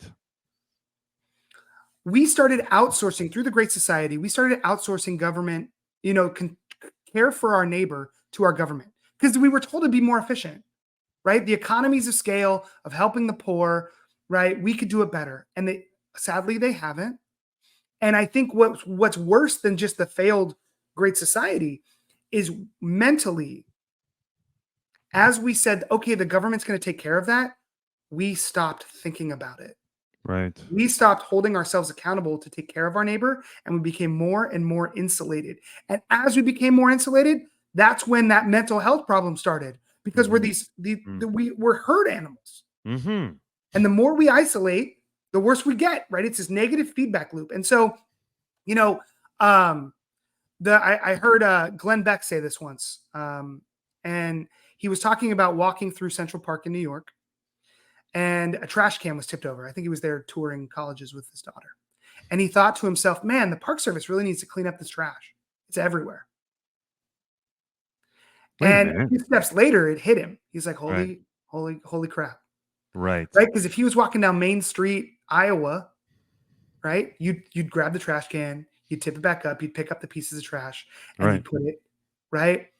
And so I think there's a two-sided negative effect of outsourcing control. And this is not the libertarian argument. The libertarians are don't tread on me, asshole, right? This is, I think, the real nitty-gritty. And I think it's the way you win this argument. There's a negative side to both. As we outsource care of our neighbor to our government, that piece of us dies. It calcifies, Mhm. and that hurts us. Mhm.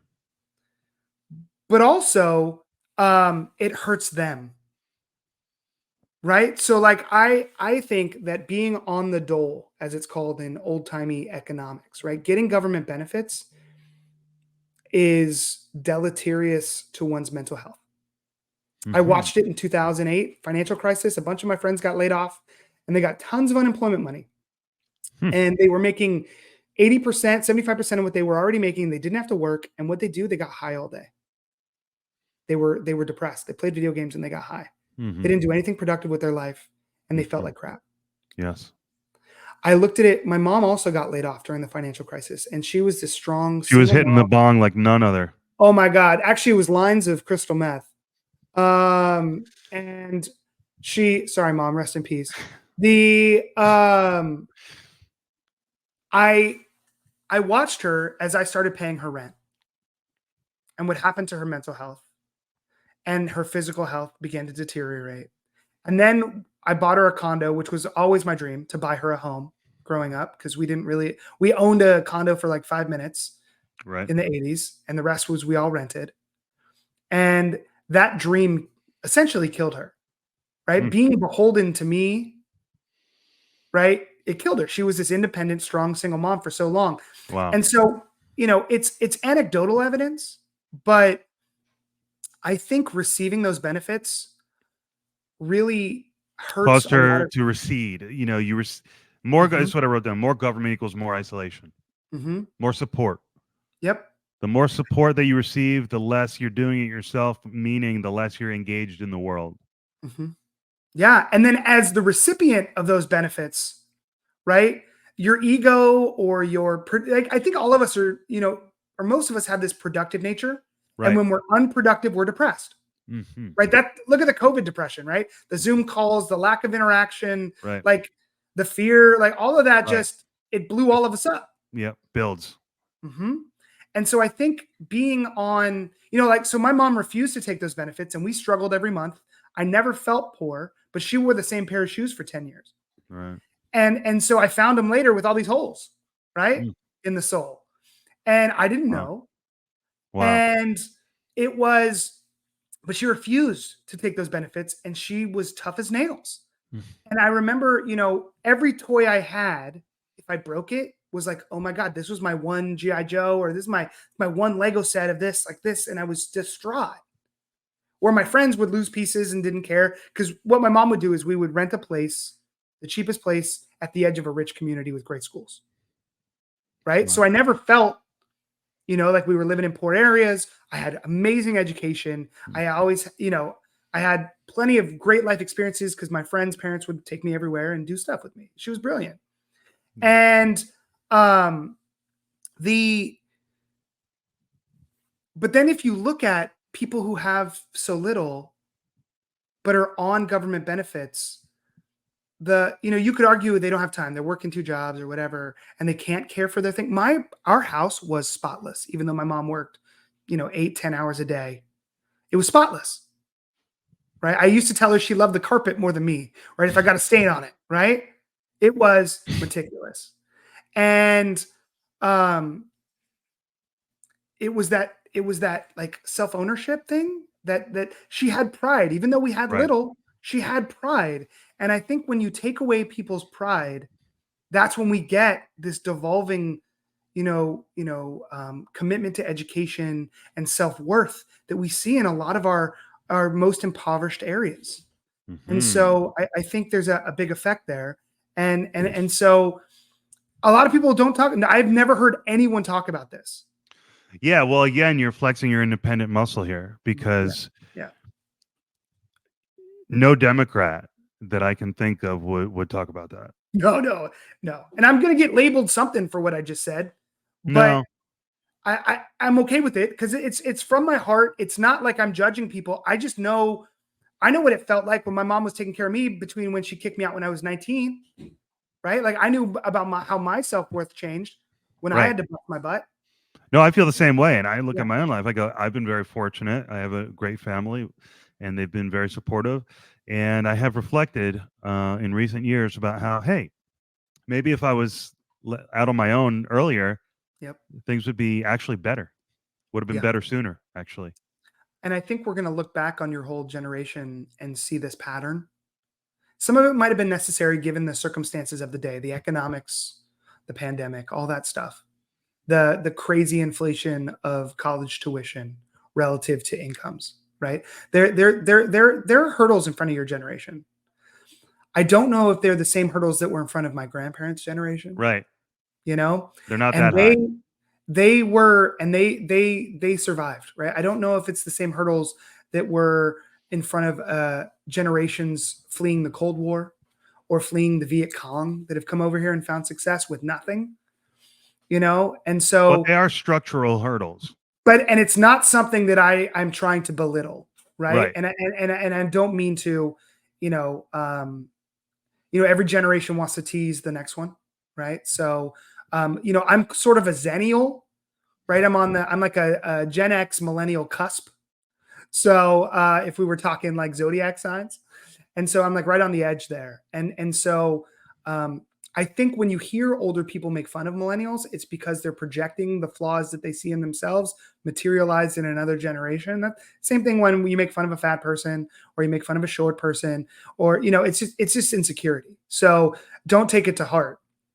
Um, but yeah, there are structural differences for you than me, right? This will be the last thing we talk about, right? Sure. Well, let's bring it back to housing. When my house was built 21 years ago, it cost 10 years worth of my salary first out of college, right? I made 50 grand a year working at Deloitte. Right? It was a good job out of college. And the house I live in right now would have cost 500 grand when it was built.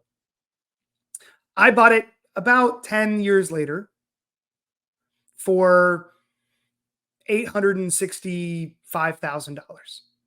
Okay, this is all public data anyway, so I'm not trying to brag, right? So I bought this house for $865,000. That was 10 years of a manager's salary at the time in 2013, like corporate manager, right? Making 87 grand a year, not a first year salary.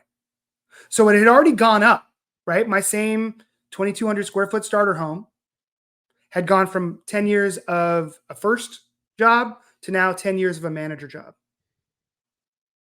My house is now estimated to be worth $2 million. Hey, that's great for me, but it's terrible for you, Brian, if you want to Right. live in my neighborhood. Right. Because now you have to be an executive.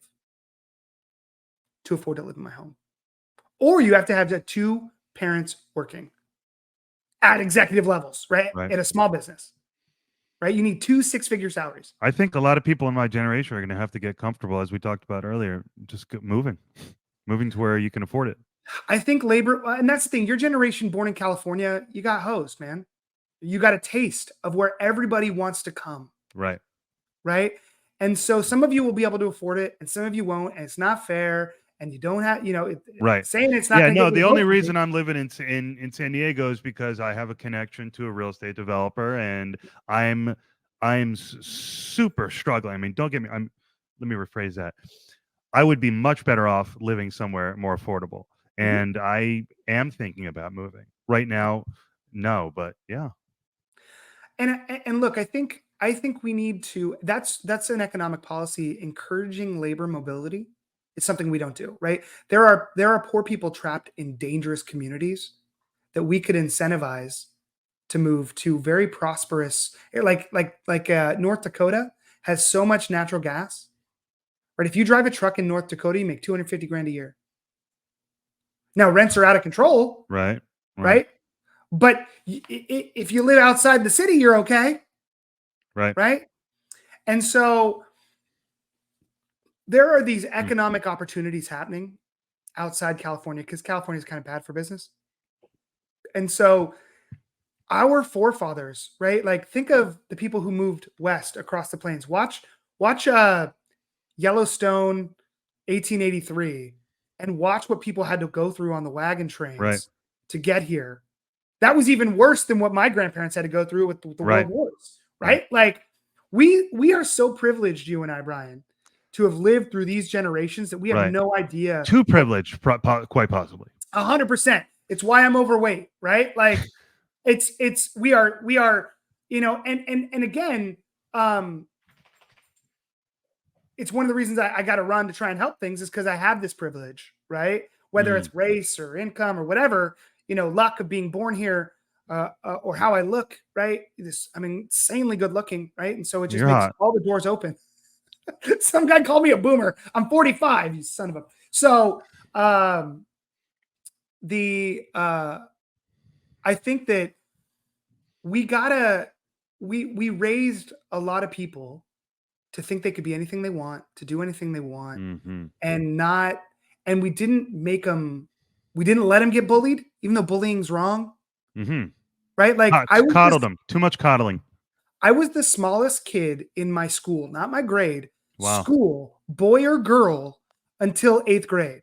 Huh. When I met Stephen Funk, who is now 6'2". Steve, I'm not happy. I'm 5'8", right? And so, but I had a voice. I mean, my voice is high now, but pre-puberty, I sounded like Michael Jackson, right? And so I got plenty of bullying, but I've never looked back and thought, oh wow, that I just became good at insulting Right. people. I became good at disarming people. And what my mom always taught me was kill them with kindness. You engaged with the world, Yep. the problems that you were facing, Hmm. I and have you. to. We moved 18 different houses before I graduated high school, right? I Yeah, I didn't have saw that on your website. Why?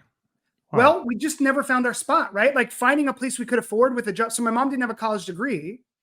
And so finding a job where we were happy, right? I think my mom never found a place that fit, for her. Hmm. She'd find a good job and then the politics of the job would be weird or and look, I think that was her thing, right? It was we got to go find a better life here or there. Mm.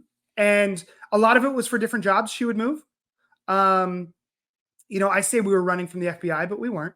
And I think it was just eventually we found Orange County where I live now and we fit. Mm. And I made her promise that I'd go to one high school. And so she lived up to that promise and we made that life here. Hmm.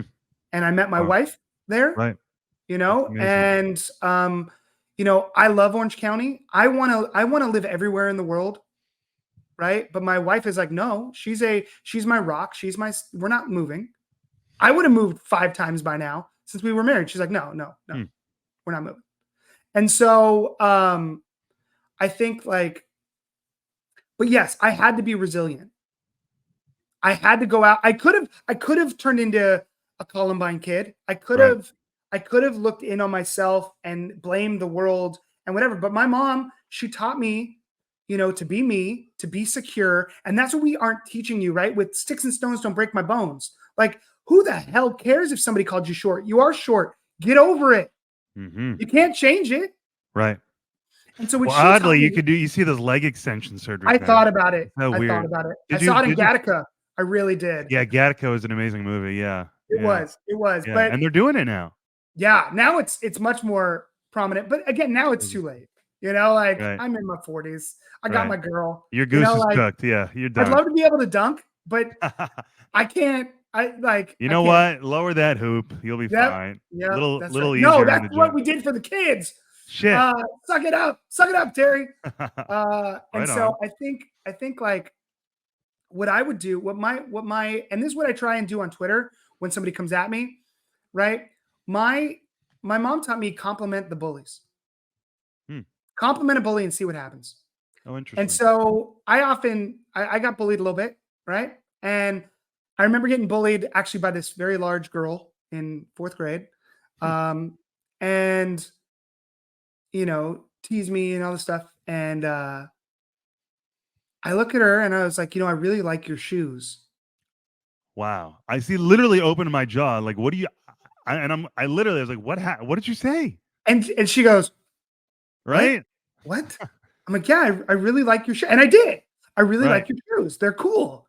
She's like, "Thanks." And just walked away. No, we became friends. Wow. Because that's why she was bullying me. She didn't know how to become friends. Hmm. She didn't know how to find her self-worth. Right? Like, Yeah. That's interesting. so it's mind-blowing, right? This is why I sort of hate X, because it's like our base nature. We can stand behind an avatar and Sure. zing, and because I Yeah. can zing. I Sure. can zing. And it's Right. why I hate politics too. Like, I want to zing on my opponents to try and get likes and try and grow my following because Yes. that's what people share. Right. But I don't know if you saw, but I invited all my opponents to coffee. Like, hey, let's go get coffee, guys. No, I mean, And I didn't see that, but that's good. Yeah. let's all agree to meet every quarter. I'll say it again right here. I will meet with every one of my opponents if I'm elected or not every quarter for a coffee to hear how they would do differently what I've been doing, because they represent a different part of my community, of my constituents. And I want to hear from them. They have the pulse on that group. And so I don't just represent the independents in California 47. And they're not going to just represent the Democrats or the Republicans or the pro-choicers or the pro-lifers or the America Firsters. Like, they have to represent all of us. And so I want them on my kitchen cabinet. And I think they're afraid to talk to each other. I think they're afraid to engage in each other Hmm. because of the vilification and the dirty campaign tricks that they're doing. Like, one guy got a DUI last year, and so they're calling him DUI Dave, and they're going after his leadership and all this stuff. Another woman's husband represented the Catholic Church in their sexual abuse campaign. So they're going after her, saying she's got money for. It's like, come on. Mm, Let's talk about, and they can't, because they both have really progressive policies that are really similar. So mm. maybe that's why they're not attacking on that. But it's just like, let's win the argument on what you Let's have want a to do. battle of ideas. Yeah, Hmm. yeah, like, Yeah. yeah. I'm a chubby, short, white dude with a high voice. Like, so what? I look like a boomer. You're That doesn't perfect. affect. Let's send this guy to Congress. That's right. That's right. Let's do it. And so yeah, I've loved this conversation, Brian, and I Me know too. I'm happy to have another one. And if you put one As would together, I. reach out to my opponents, man. Let's all Yeah. do it together. I Um, That very interesting idea. I'd love to have another conversation. Again, that's a really interesting idea to do it with your opponents. yeah, Definitely going to think about that. But I really love this conversation too. There's many things that we didn't talk about, but there's a sure, fair amount that we did, yeah, and I think we definitely, to the surface, rose this idea of incentives. This idea. Here's my takeaway. Um, there is a role for the state, at least in the short to medium term, because you can't mhm, flip that switch, even if you did believe that something like anarcho-capitalism was ideal, and that we are talking about incentives and efficiency. And if we're going to have government, why wouldn't we Right. maximize efficiency and incentives. It's Look at not the sexy, but it's real. well, it's sexy to someone like me actually Yeah. who Okay. is Good. searching. Yeah, no, it really Good. is. Okay. People for some weird reason, I'm interested in, and as I go, really, this started in law school studying critical race theory, Hmm. political identity. You can see how that theme formed, Yeah. and it's morphed into a deeper search for truth in general, religious truth, Hmm. aliens, whatever. What Yeah. is going on in this world? But it's sexy in the sense that if we care, those of us who care about people and are interested in seeing people thrive, it's hot, man. Incentives are Yeah. hot. And I appreciate it. And look, I agree. I think there's a real thirst for this. Everybody I talk to, I would say 1 in 10 people are like, nope, I'm red no matter what. And 1 in 10 people are, nope, I'm blue no matter what. But 8 in 10, right? Some of them are probably don't want to cause waves, but 8 out of 10 are like, I am so tired of this. Yeah, there's a thirst. It seems like there's a thirst. I mean, shit, Kennedy's doing a great job Yeah. tapping into that. Something different. Give me another Keep your eye choice. open. Keep your eye open about Crandall and Kennedy. Keep your eye. I I can't was say thinking, anything, I was thinking, hey, but maybe Crandall should be Kennedy's VP. Good I communicator. mean, I would do that in a heartbeat, but I don't think I don't think I get him enough votes, right? He's got to pick somebody, I think he's got to pick somebody in the machine to assuage the people who Okay, so believe it's in the not going machine. to be the Rand Paul or the Tulsi Gabbard. I don't think Tulsi gets him enough Republican votes or Democrat votes. You know what I So mean? Like who's your guess? Yeah, do you have a guess? I thought it might be Rand because he's a senator. But I would say he's got to go somebody on the right because he's naturally on the left. Right. So he's got to go somebody on the right. Like I would say if Newt Gingrich was 15 years younger, Mm. somebody like that. So maybe Paul Ryan. I don't know. Oh Somebody shit. who knows Yeah. the machine because I don't. I mean, obviously, I don't think it's McCarthy. Nobody likes McCarthy. Kennedy Um, Ryan would be really interesting ideologically. yeah, I Just mean, he didn't add much to the Mitt Romney ticket, but he would add a lot to his to the to a Kennedy ticket. to Kennedy, and he was the sponsor of the Stock Act, right? Wasn't he? Or they passed I the don't Stock know, Act, but that's interesting. Yeah. and so I think I think he's got to pick somebody who can build Paul Ryan's a really interesting choice. yeah. I just came to me now, but Yeah. like again a younger Joe Lieberman, a young like if John McCain was still alive, a younger John McCain, a younger Newt Gingrich, somebody who built coalitions Right. on bills because that's what he's going to need. He's Hmm. going to need he can have all these great ideas, but we saw how the political machine can destroy a man Mm-hmm. with Trump. Now look, Trump Yeah. made it easy. Right. Okay, he wasn't he's Trump. Okay, but Bobby lived a very human life, right? He was addicted to heroin for 20 Yeah. years, Yeah. Right. right? His stances on vaccines, gut reaction to a lot of people are averse to that, Mm-hmm. right? And some of the science, is spurious on both sides. And so you're like, okay, I think his heart's in the right place on all of it though. And to me, that's what matters. Mm-hmm. And he's open to people with different ideas, which I really like. So I don't know. I think it could be like it could be a Tim Scott. Yeah, Tim Scott. Oh, that's interesting too. I mean, he seems to be so closely aligned with Trump, but maybe, yeah, that'd be a great pick too. Yeah. You know what I mean? Because I think Tim Scott's an honest broker of his beliefs. I don't find Tim Scott very presidential, Hmm. but I find him to be pretty genuine. I find he's more religious, right, than I would want maybe in a leader, but I don't care. Mhm. Sure. That's not why I elect somebody. But I think he's like I really liked Herman Cain when he ran. Yeah. Unfortunately, he passed away. Unbelievable that he died. Yeah. I know. Well, I mean, if you run a pizza company, I imagine you're going to end up with some health maladies. Right. What do they call them? What are those factors? Exacerbating factors, whatever they Yes, call. yes, yes, yes. Well, probably a lot of chronic disease, but yeah, Yes. comorbidities. Comorbidities. Yes. Yeah. A word we became all too familiar with in recent Yes. years. Yes. And so, but I really liked Herman Cain. I don't know. He honestly, I'm not saying he should pick General Flynn, but if there's another general out there, because General Flynn's too tainted, but if there's Right. another general out there, because General Flynn was part of the intelligence community, but now decries it, right? Mm. If he could find somebody from the military who's willing to say the truth about the military and how intelligence agencies are abusing their power and the Mm-hmm. military is probably very inefficient and Mm-hmm. how there's a complete mental difference between the leadership and the rank and file. I think that could be powerful. So I just think he needs to, but again, I think he needs a mover and shaker on the a consensus builder. I don't, McConnell's DOA.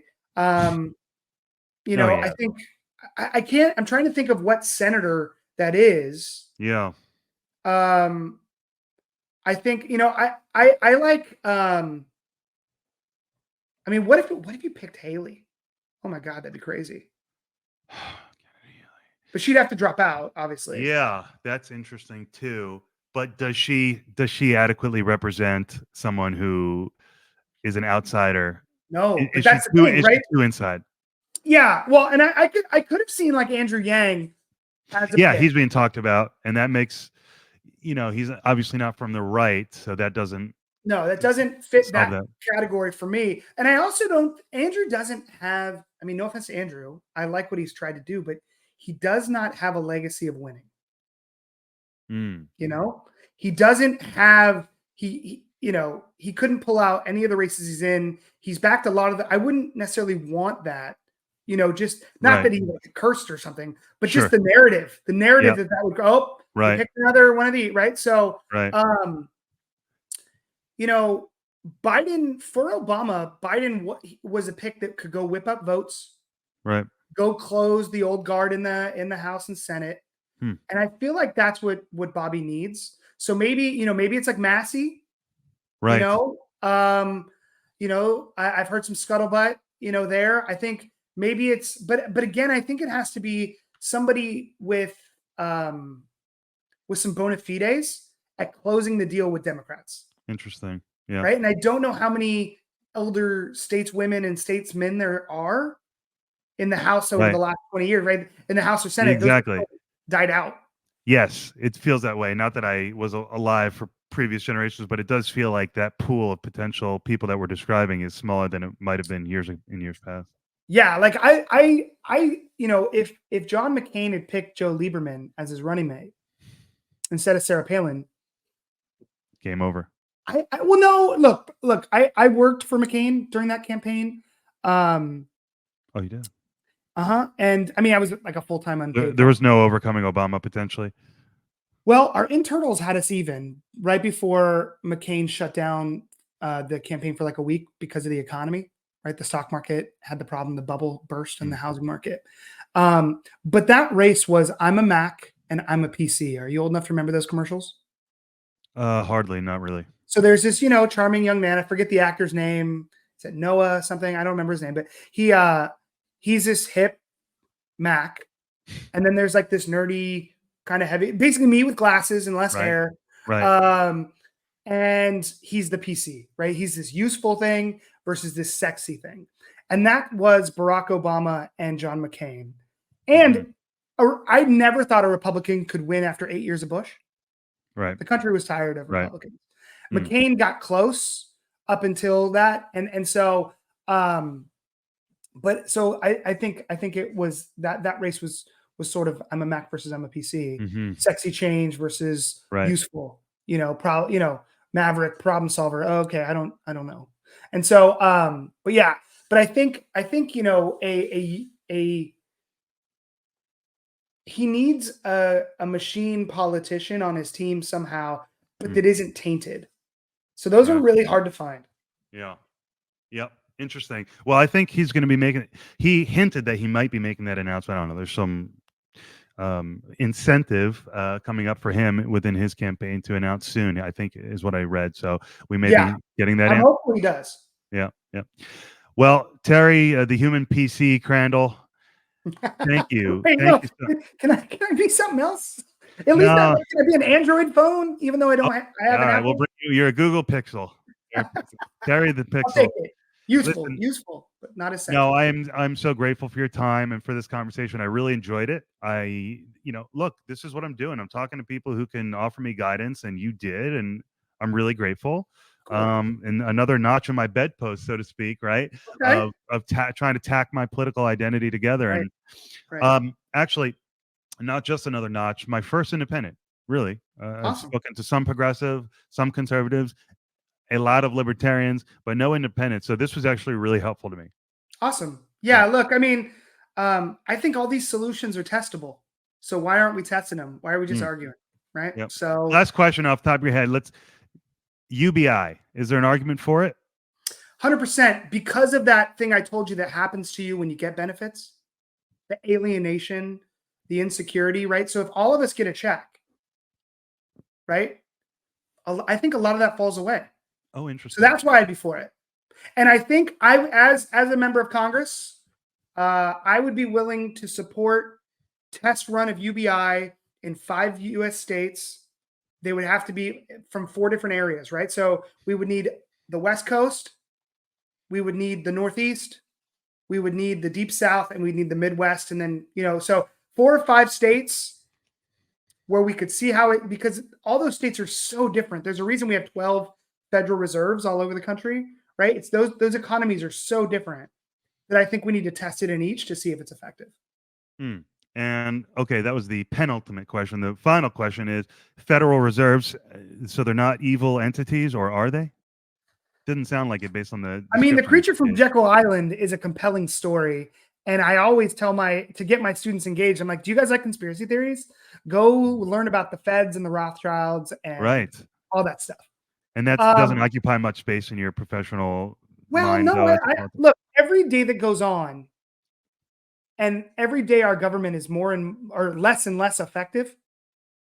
The argument for a corrupt institution of the Fed, right, and that it's just extraction and all this stuff becomes more and more plausible, Hmm. right? So I am for, again, this common sense idea of a taper, right? I don't think we can just flip the gold standard back on. That would just the economy, right? But I do think we can implement something called the Taylor rule. So the Taylor rule is an equation, right? So we can observe all of the Fed's decisions up until today and come up with an equation that says when GDP drops by this or unemployment goes up by this, the proper interest rate is X, Hmm. right? Not some game playing voodoo, right? The Smoke-filled room. equation's there. The Yeah. equation's there. Mhm. We've calculated it. And now with machine learning, we can calculate it even more precisely. And so it should be that when the economy is doing this, if we want to hedge against that, if we want to protect the whatever, boom, this is it. There's no politicization. There's none of this BS. We don't need all this infrastructure. We don't need a Fed chair other than to turn on the equation. Hmm. So Yep. I'm for automation of Fed reactions, and I think we should minimize intervention as much as we can Yep. by both the federal government and the central bank. Hmm. Wow. This has been really illuminating, Terry. Seriously, thank you so much. I would love to have you back on. So I'm going to reach out to you in the near future. Yeah, Um, Thank you let's so do it. much. I mean, maybe post. My election's March 5th. I have to be top 2. It's a winnable district, right? For an independent, right? If we just show up, we'll actually get more votes than anybody else because there's 2 strong Democrats and there's 2 strong Republicans. So if all the no party preference votes galvanize around my campaign and they show up, we'll be in the top 2. And then I don't think we can lose in the general election. Hmm. And so most of us feel like we always are left out. Right. You don't have to be left out. This district is unique. And so, let's meet again after March 5th, and I'll tell you how it went.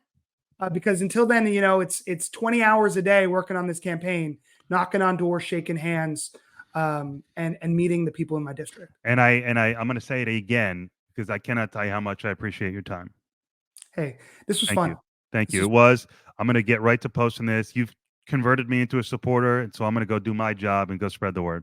Thanks, Brian. Thank Appreciate you it. so Be much. well. Have a great day. You too, You sir. too. Bye bye. Bye.